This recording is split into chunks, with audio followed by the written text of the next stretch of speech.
പെട്ടെന്നുള്ള അവന്റെ പ്രവൃത്തിയിൽ പ്രിയ ഒന്ന് ഞെട്ടി. അവൾ കൈ വലിക്കുവാൻ നോക്കിയപ്പോൾ പിടുത്തം വീണ്ടും മുറുകി. എന്നോട് മൽപ്പിടുത്തത്തിന് വരുവാ? ആരാ ജയിക്കുന്നതെന്ന് കാണണോ? അവളുടെ കാതോരം അവൻ ചോദിച്ചു. പ്രിയ ഒന്ന് പുളഞ്ഞുപോയി. കുറച്ച് ബലം പ്രയോഗിച്ചു അവൾ തൻ്റെ കൈകൾ സ്വതന്ത്രമാക്കി. അപ്പോഴാണ് അവൻ കണ്ടത് ബെഡിൽ ഇരിക്കുന്ന ഒരു പഴയ ഫോട്ടോ. അവൻ അതെടുത്തു നോക്കി. ഒരു അച്ഛനും അമ്മയും. അച്ഛൻ്റെ കയ്യിൽ ഒരു കുഞ്ഞു കുട്ടിയുമായിരുന്നു. അവൻ അതിലേക്ക് സൂക്ഷിച്ചു നോക്കി. എൻ്റെ അച്ഛനും അമ്മയാണ് ഏട്ടാ. എനിക്ക് ഓർമ്മിക്കാൻ ഇത് മാത്രമേ ബാക്കിയുള്ളൂ. അത് പറഞ്ഞുകൊണ്ട് അവൾ തേങ്ങി. ഒരു കുഞ്ഞു നോവ് വന്നു തന്നെയും മൂടുന്നത് പോലെ അവന് തോന്നി. അവൻ മെല്ലെ എഴുന്നേറ്റ് അവൾക്കരികിലേക്ക് വന്നു. അവൾ ഒരുപാട് സംഘത്തിൽ ആണ് എന്ന് അവനും അറിയാം. അവൻ അവളുടെ ഇരു തോളിലും പിടിച്ചു. പ്രിയ, പതിഞ്ഞ ശബ്ദത്തിൽ അവൻ അവളെ വിളിച്ചു. നീ ഒരുപാട് വേദനിച്ചിട്ടുണ്ട്, ഒരുപാട് അനുഭവിച്ചിട്ടുണ്ട്. നിന്റെ കരച്ചിൽ ചീളുകൾ പതിഞ്ഞ മുറിയാണിത്. എനിക്കറിയാം എല്ലാം. അച്ഛനും അമ്മയും ഇല്ലാത്ത വളർന്ന വേദന, എല്ലാവരും ഒഴിവാക്കപ്പെട്ട സങ്കടം, അതൊക്കെ എത്രത്തോളം വലുതാണെന്ന് ഊഹിക്കാം. ഒരേ പ്രായത്തിൽ ഉള്ളവർ സന്തോഷത്തോടെ ഇവിടെ കഴിയുമ്പോൾ നീ മാത്രം. അത് പറഞ്ഞതും അവൻ്റെ ശബ്ദം ഇടറി.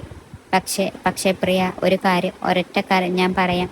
നീ ഇപ്പോൾ തനിച്ചല്ല. ഈ താലി അണിയിച്ച നിമിഷം മുതൽ എൻ്റെ ശ്വാസം അണിയുന്നത് വരെ നിന്റെ ഒപ്പം ഈ ഞാൻ ഉണ്ടാവും. നിന്റെ എല്ലാ സുഖവും സന്തോഷവും അതെനിക്ക് കൂടി അവകാശപ്പെട്ടതാണ്. എൻ്റെ നല്ല പാതിയായി, എൻ്റെ മക്കളുടെ അമ്മയായി നീ എന്നും കാണും എൻ്റെ വാമഭാഗത്ത്. അവനത് പറയുകയും പ്രിയ അവൻ്റെ നെഞ്ചിലേക്ക് വീണു. അവന് ഇറുകെ പുണർന്നുകൊണ്ട് അവൾ പൊട്ടിക്കരഞ്ഞു. സങ്കടം ഒരു പേമാരിയായി പെയ്തിറങ്ങി. ഒടുവിൽ നിരഞ്ജൻ്റെ നാവിൽ നിന്നും അവൾ അറിഞ്ഞിരിക്കുന്നു അവൻ ഒരിക്കലും അവളെ പിരിയാൻ സാധിക്കില്ല എന്ന്. അവൻ്റെ ജീവാത്മാവ് ലയിച്ചിരിക്കുന്നത് അവളിൽ ആണെന്ന്. മെല്ലെ അവൻ്റെ കൈകളും അവളെ പുണർന്നു. അവൻ്റെ ഹൃദയതാളം അവൾ കേൾക്കുകയാണ്. അതിൽ പ്രിയ എന്നൊരു നാമം മാത്രമേ അപ്പോൾ ഉണ്ടായിരുന്നുള്ളൂ. ഒരുപാട് സമയം രണ്ടുപേരും ആ നാൽപ്പ് നിന്ന്. കുറച്ചു കഴിഞ്ഞതും അവൾ പ്രിയെ മെല്ലെ തന്നിൽ നിന്നും അകറ്റി. ദേ പെണ്ണെ, നേരം വെളുക്കാറായി. ഇങ്ങനെ നിന്നാൽ മതിയോ? കിടക്കണ്ടേ? അവൻ ഒന്ന് മൂലി നിവർന്നു. പ്രിയ അല്പം ജാള്യതയോടെ അവനിൽ നിന്നു മാറി. ഓ, അപ്പോഴേക്കും എൻ്റെ പ്രിയക്കുട്ടിക്ക് നാണം വന്നോ? ഇങ്ങനെ പോയാൽ ഞാൻ എന്തു ചെയ്യും? അവൻ ഒന്നുകൂടി അവളെ പുണരാൻ തുടങ്ങിയതും പ്രിയ അവനെ തള്ളി മാറ്റി. പെട്ടെന്ന് അവൻ കട്ടിലേക്ക് വീണുപോയി. നീ പെണ്ണെ, നിനക്കിട്ടു ഞാൻ. അവൻ അവളെ പിടിച്ചു തന്നിലേക്ക് ചേർത്തു. ഏട്ടാ, രണ്ടാളും കൂടി കിടന്ന ഈ കട്ടിൽ ഒടിയും. ഇതൊരുപാട് പഴയതാണ്. അതുകൊണ്ട് ഏട്ടൻ ഇവിടെ കിടന്നോളൂ. ഞാൻ തറയിൽ കിടക്കാം. നോ നോ, ഇന്നു മുതൽ നമ്മൾ രണ്ടാളും ഒരുമിച്ച് മാത്രം. ഷോ ഏട്ട, അങ്ങനെ പറഞ്ഞാൽ ഇപ്പോൾ എന്താ ചെയ്യുക? ഇന്നൊരു ദിവസത്തേക്ക്. നോ പ്രിയ, നോ എക്സ്ക്യൂസ്. എങ്കിൽ ഏട്ടൻ വാ, നമ്മൾക്ക് അപ്പുറത്തെ റൂമിൽ പോകാം. ഹേയ് നോ, ഇന്നിവിടെ മതി, എൻ്റെ പ്രിയക്കുട്ടിയുടെ റൂമിൽ. എങ്കിൽ നമ്മൾക്ക് രണ്ടാൾക്കും ഇവിടെ കിടക്കാം. അതേ നടക്കൂ. അവൾ തറയിലേക്ക് ബെഡ് എടുത്തിട്ടു. എന്നിട്ട് ഷീറ്റ് വിരിച്ചു. അങ്ങനെ രണ്ടാളും കൂടെ ഒരുമിച്ച് കിടന്നു. നിരഞ്ജൻ അവനെ വലതുകരം നീട്ടി. എന്നിട്ട് പ്രിയയെ നോക്കി. അവൾക്കൊന്നും മനസ്സിലായില്ല. ദേ പെണ്ണെ, ഇന്നു മുതൽ ഇവിടെയാണ് നിന്റെ സ്ഥാനം. വരൂ ഇങ്ങോട്ട്. അവനത് പറയുകയും അവൾ നാണത്താൽ ചിരിച്ചു. അവൻ പെട്ടെന്ന് അവളെ വലം കൈ തന്നിലേക്ക് വലിച്ചടുപ്പിച്ചു. എന്നിട്ട് അവനോട് ചേർത്ത് കിടത്തി. മെല്ലെ അവളുടെ നെറുകിൽ ചുംബിച്ചു. അവളുടെ മിഴികൾ കൂമ്പിപ്പോയി. ഇപ്പോൾ ഇത്രയും മതി, ബാക്കിയൊക്കെ നമ്മൾ തിരികെ പോയിട്ട്. അവനത് പറഞ്ഞതും പ്രിയ മിഴികൾ ഇറുക്കി പൂട്ടി. നിന്റെ മിഴികൾ ഇനി നിറയരുത് പ്രിയ. അതുമാത്രമാണ് എനിക്ക് സഹിക്കാനാവില്ല. നിന്റെ സ്വപ്നങ്ങളും പ്രതീക്ഷകളും എല്ലാം അസ്തമിച്ചു പോയി എന്ന് നീ ഓർക്കണ്ട. ഏട്ട, മതി, ഇനിയൊന്നും പറയണ്ട. ഉറങ്ങിക്കോളും. അവൾ മെല്ലെ അവൻ്റെ തോളിൽ താളം പിടിച്ചു കിടന്നു. നിരഞ്ജൻ അവളെ ഒന്നുകൂടി കണ്ണു ചുമ്മി കാണിച്ചു. അവളെ കൂടുതൽ തന്നിലേക്ക് ചേർത്ത് പിടിച്ചുകൊണ്ടാണ് അവൻ ഉറങ്ങിയത്. പ്രിയ ഉണർന്നപ്പോൾ സഹായത്തിനായി വരുന്ന ചേച്ചി വന്നിരുന്നു. അവർ കാലത്തെ തന്നെ മുറ്റമെല്ലാം അടിച്ചു വാരിയിട്ട് അടുക്കളപ്പണിക്കായി കയറിയിരുന്നു. പ്രിയ ചെന്നപ്പോൾ അവർ സാമ്പാറിനുള്ള കഷണങ്ങൾ എല്ലാം നുറുക്കുകയായിരുന്നു. ഇട്ടിരി അടുപ്പത്തു ഇരുന്ന് വേവുന്നു. ചേച്ചി, ഞാനും സഹായിക്കാം. വേണ്ട കുഞ്ഞ്, ഞാൻ ചെയ്തോളാം. കുഞ്ഞിവിടെ ഇരിക്കും. എത്ര നാളായി കണ്ടിട്ട്. പക്ഷെ പ്രിയ അവർ പറയുന്നതൊന്നും കേട്ടില്ല. സാമ്പാറിന് വറുത്തരക്കാൻ നാളികേരം ചെറുകായി തുടങ്ങുക ആണവൾ. ചേച്ചി ഇവിടെ ഇരിക്ക്, എന്നിട്ട് വിശേഷമൊക്കെ പറയൂ. ഓ, ഞാൻ എന്ത് പറയാനാണ് കുഞ്ഞ്, ഇങ്ങനൊക്കെ അങ്ങ് പോകുന്നു.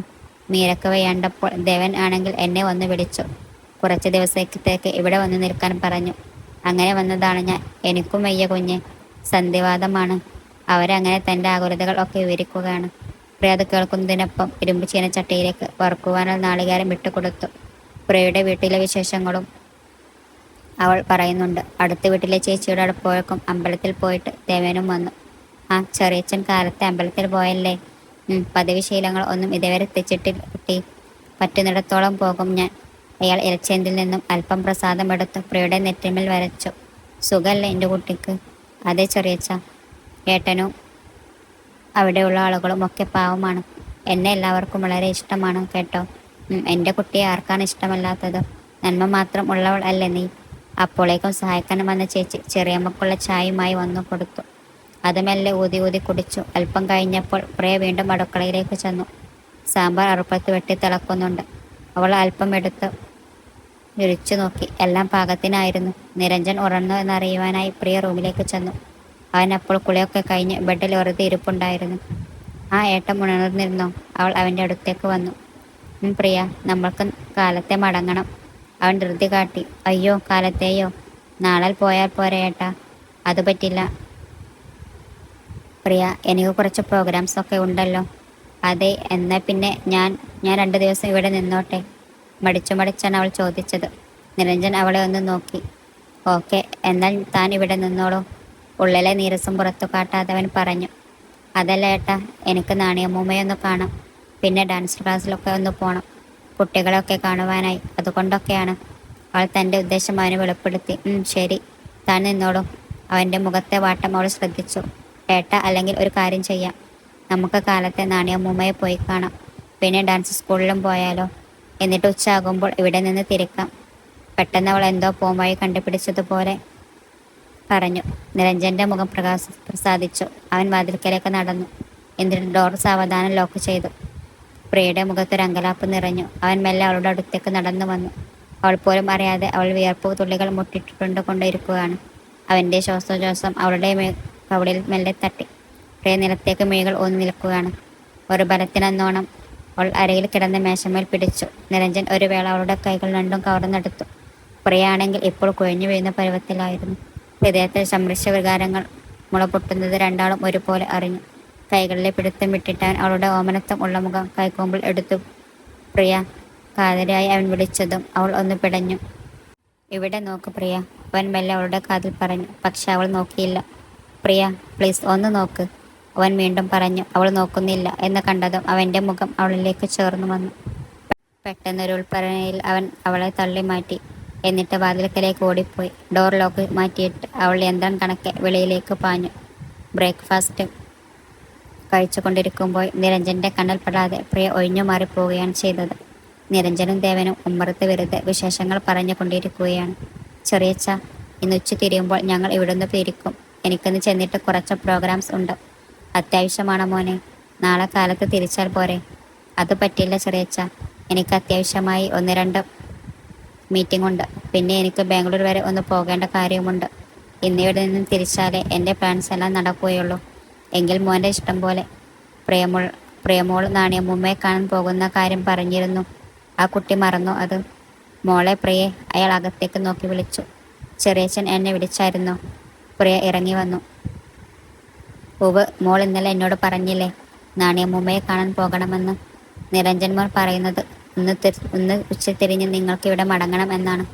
മോളെങ്കിൽ അവിടെ വരെ ഒന്ന് പോയിട്ട് വരൂ. അമ്മൂമ്മക്ക് തീരെ വയ്യാണ്ടായി. ഞാൻ പോയിക്കോളാം ചെറിയച്ച, അവൾ പെട്ടെന്ന് മറുപടി പറഞ്ഞു. പ്രിയ, എങ്കിൽ താൻ വേഗം റെഡിയാകൂ. നമ്മൾക്ക് രണ്ടാൾക്കും കൂടെ പോകാം. അവൾ അവനെ നോക്കാതെ മെല്ലെ മൂളി. പ്രിയ റെഡിയാകാനായി അകത്തെ മുറിയിലേക്ക് പോയതും നിരഞ്ജൻ താൻ കൂടി പ്രിയക്കൊപ്പം പോവാം എന്ന് പറഞ്ഞുകൊണ്ട് ദേവൻ്റെ അരികിൽ നിന്നും അകത്തേക്ക് പോയി. അവൻ പക്ഷെ മുറിയിൽ ചെന്നപ്പോൾ പ്രിയ അവിടെ ഇല്ലായിരുന്നു. അവൾ അടുക്കളയിൽ എന്തോ പണിയിലായിരുന്നു. അവൻ മുറിയിൽ തന്നെ ഇരുന്നു. കുറച്ചു കഴിഞ്ഞതും പ്രിയ അവൻ്റെ അടുത്തേക്ക് വന്നു.